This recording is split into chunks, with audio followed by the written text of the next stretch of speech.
Peter tells the other disciples, hey guys, I'm going to go fishing. They're not catching anything. All of a sudden, a man's on the shore.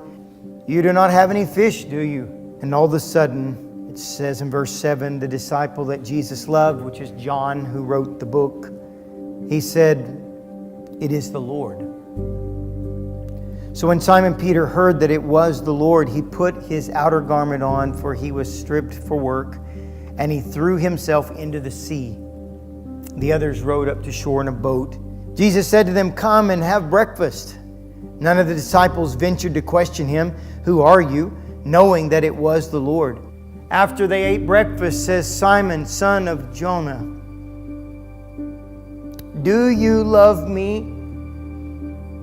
The word love there is, do you agape me? The question he asks is, do you love me so much that you would give yourself for me?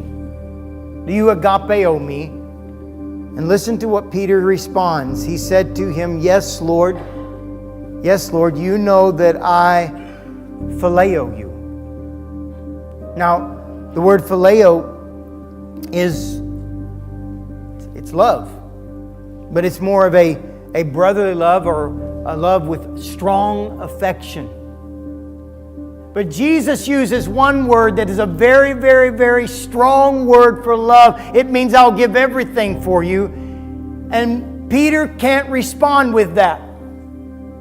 I think he's overwhelmed with guilt from his denial just a few days earlier. I think he's eat up with guilt. I think there's no way he is dare going to say, I will die.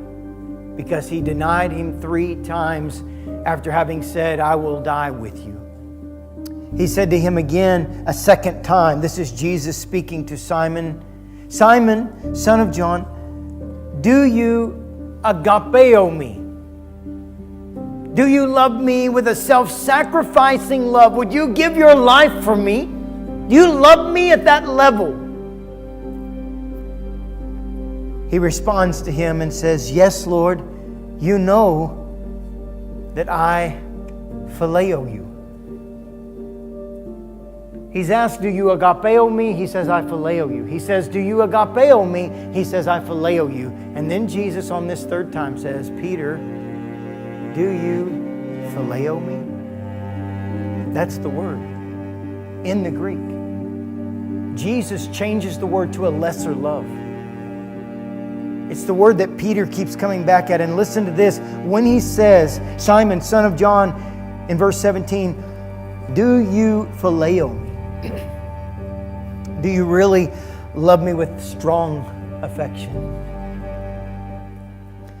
It says Peter was grieved because he said to him the third time, do you phileo me?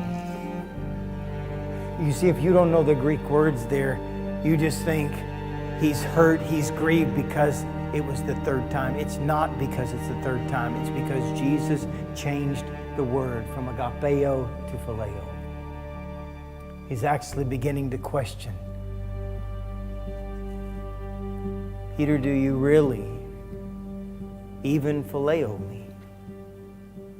And Peter is so grieved. But notice what Jesus is saying to him. This is not about Jesus throwing a guilt trip or heaviness and burden on Peter. It's about Jesus calling Peter up, out of the condemnation. This is Jesus looking at a man who denied him 3 times and says, Peter, come on. It's just like I'm resuscitating you, son. Clear. Peter, do you agapeo me?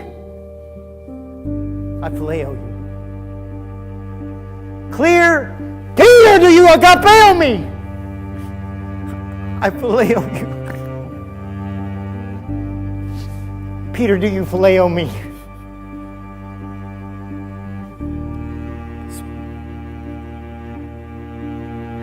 This broken man.